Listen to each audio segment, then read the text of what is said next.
The NBA appears to be the latest organization to throw common sense out the window in favor of political correctness. President Trump's deportation raids are on hold while the House debates emergency funding for the border crisis. Meanwhile, did Alexandria Ocasio-Cortez break the law when she tried to warn people about the raids? We'll look at that plus a whole lot more. I'm Bobby Eberle. This is a 13-minute news hour. And God bless the United States of America.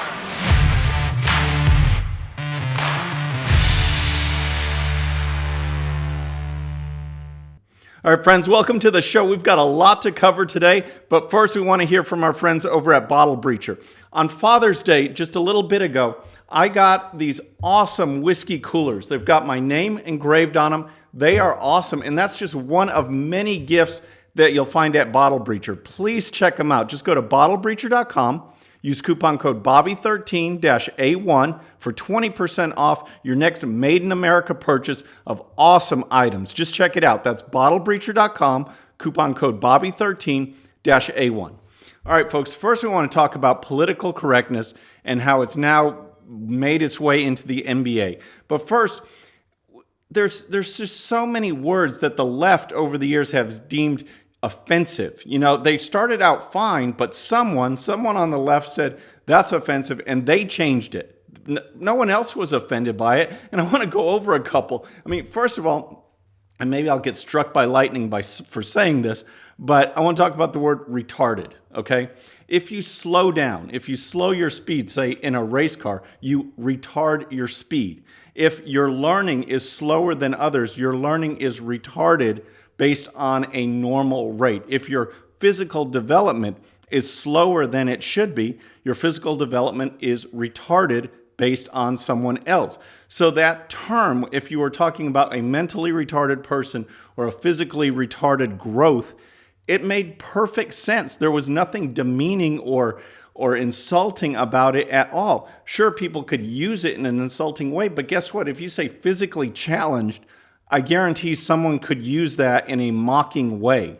It didn't start out that way, but pretty soon the current words are going to be changed because the left deems it unacceptable. Here's another phrase, American Indian. Now, I guess I'm allowed to say that because I'm like 1,000 times more American Indian than Elizabeth Warren.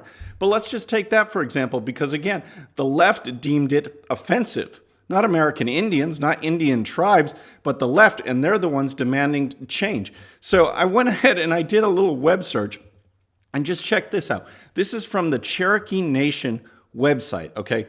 They describe their three, federally recognized tribes, the main ones, okay? And here's how they describe them. The Cherokee Nation, headquartered in Toluca, Oklahoma, is the largest of three with more than 320,000 tribal citizens.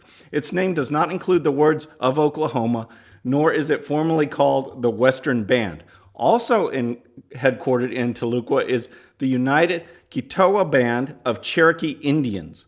The third is the Eastern Band of Cherokee Indians, headquartered in Cherokee, North Carolina. Okay, so they use the word themselves. So clearly they're not offended. Clearly their website, is up to date. And so who is the one who's offended? Who changed it to Native Americans? Oh my gosh, it just makes no sense.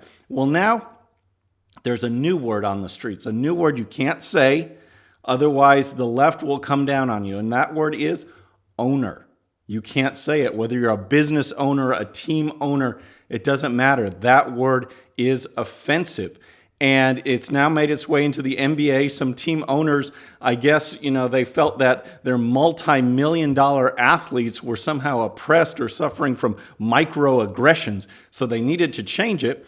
And Adam Silver, the current NBA commissioner, was interviewed just coming out of a meeting the other day. And here's what he said. This is from TMZ Sports. A reporter asked, "Do you like moving away from that term, owner?" And Adam Silver responded, "I do. I don't want to overreact to the term because, as I've said earlier, people end up twisting themselves into knots avoiding the use of the word owner. But we moved away from that term years ago in the league. We call our team owners the governor of the team and alternate governors."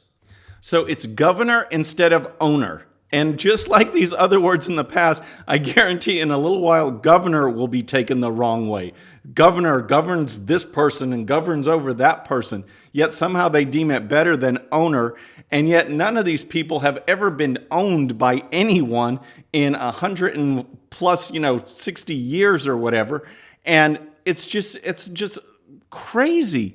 But yet, owner is bad. You can't say it. It's now in the NBA. It's governor. And here's more from Silver.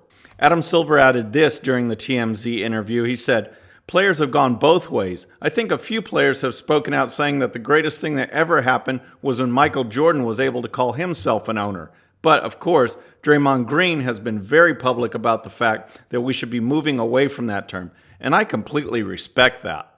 All right, so some cared about the change, some didn't. But just like anything, it's that very vocal, small group that gets the attention, and it leads to politically correct nonsense like this. So folks, let's talk now about the crisis at the border, because it is big. It's getting worse. Thousands and thousands and thousands of people are coming, and we don't have the facilities to take care of them. So right now, rather than do the raids that President Trump said he was going to start last Sunday, he challenged Congress, the Democrats, to come up with some changes, come up with some new legislation to help the process. And he asked for a ton of funding so we can get these detention centers better, so we can help on border security, a host of other issues that some Democrats are on board with and others were fighting. And I want to talk about this. There was an excellent column on the Washington Examiner by Byron York, who's talking about the people that just forever would say there's no crisis at the border. And he asks the basic question, well, what now? All right, we see there's a crisis. What now, all you people who've been saying that? And here's some from Byron York. Congress is debating emergency humanitarian aid to care for migrants on the U.S.-Mexico border. The need is obvious. With virtually no barrier to stop them, thousands of migrants are crossing illegally into the United States every day. More than 1 million will come this year. U.S. law prevents border officials from quickly returning them. See, there is no quick process. We're talking about vetting. We're talking about procedures. We're talking about hearings before people can be allowed in or sent back. That's the thing.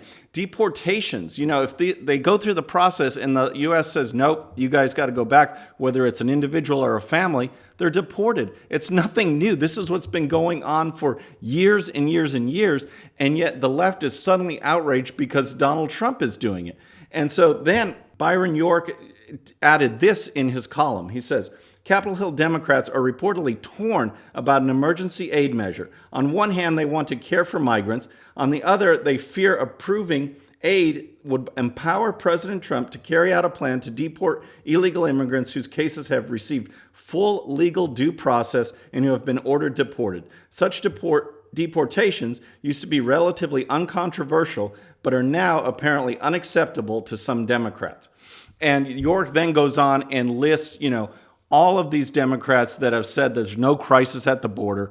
And then he also lists a bunch of, so-called conservative never-Trumpers and establishment Republicans like Bill Kristol, who said the same thing, that there's no crisis on the border. And now we see that there is a crisis.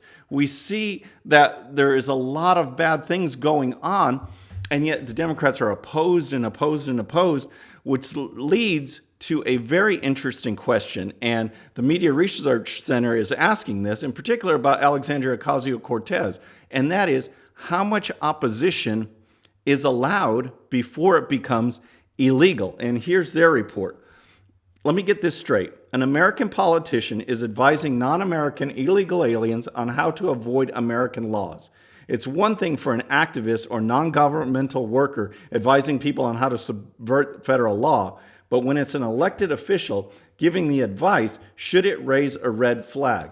And what this article is referring to is Alexandria Ocasio-Cortez this past weekend, when the raids were imminent, looking like they were going to be on Sunday. Here's what she tweeted on Saturday. She said, warning, the Trump administration is expected to begin ICE raids across the country tomorrow, targeting people for Roundup. Now is the time for us to come together. Check in with your neighbors. Share Know Your Rights info. If you see ICE, report them to United We Dream and the phone number. And so she just again, she added more to that tweet, encouraging people to offer up their home to shelter and house people who are illegally, who have already been through the process. These are people ordered deported after due process. And here's what she writes. She says, please share this info widely and make sure your neighbors have it. If your home can be a safe space or a haven for others, let your neighbors and community know, even if it's just to relax in the stress of this time. Plan, prepare, protect your neighbors. All right, and so then the story points out possible legal violations, and that's the important part. And here's what they write. It said, such actions suggesting that actual harboring of illegal aliens could potentially violate U.S. Code Title 8, Aliens and Nationality, particularly Section 1324. That law lists punishments for people who knowingly or in reckless disregard of the law conceals, harbors, or shields from detection any alien who is in violation of U.S. law by residing in the country illegally. So that kind of sums it up right there. And it's what's going to be interesting, and what the article pointed out is, in a couple of weeks, if Trump does do these raids, what's she going to do when they're actually going down? Is she going to encourage people to break the law? Is she breaking the law herself? Clearly, she doesn't care. And finally, folks, I want to talk to you about polls, because there's been a lot of talk about polling right now, and it's absolutely positively worthless. Former White House Chief of Staff John Sununu was recently on Fox, and here's what he said about it. Your Fox poll has to understand that it is polling the old way. And with all due respect to all the polls that are out there, they've got to reform their process. There are folks who deliberately don't answer their phones when they're called. There are folks who give wrong answers to the pollsters, and this is becoming more and more of a problem in the polling process. So, and that's the thing. Polls are they're kind of out of date. They always oversample Democrats, and they're so skewed. You've seen it time and time again. And to put any weight on polls this far out is just absolutely ridiculous, especially when the media just jumps on board to promote all of these, Trump's losing to this candidate, Trump's losing to Bernie, he's losing to Biden, and on and on. So I want to leave you with this. I want to leave you with a poll, okay? This is from an article from Time Magazine, and it's an Associated Press GFK poll, and take a look at this, all right? The date, October 26, 2016, and the headline, Hillary Clinton leads Donald Trump by 14 points nationally in new poll. All right, that was less than 2 weeks before election, and they were talking about Hillary Clinton leading by 14 points, which shows you how screwy polls can be. Folks, that's our show for today. I hope you enjoyed it. Please subscribe, and when you do, please hit that bell so you'll be notified of future episodes, and please tell your friends. We'll see you on Friday for the next show. I'm Bobby Eberle. This is a 13-minute news hour.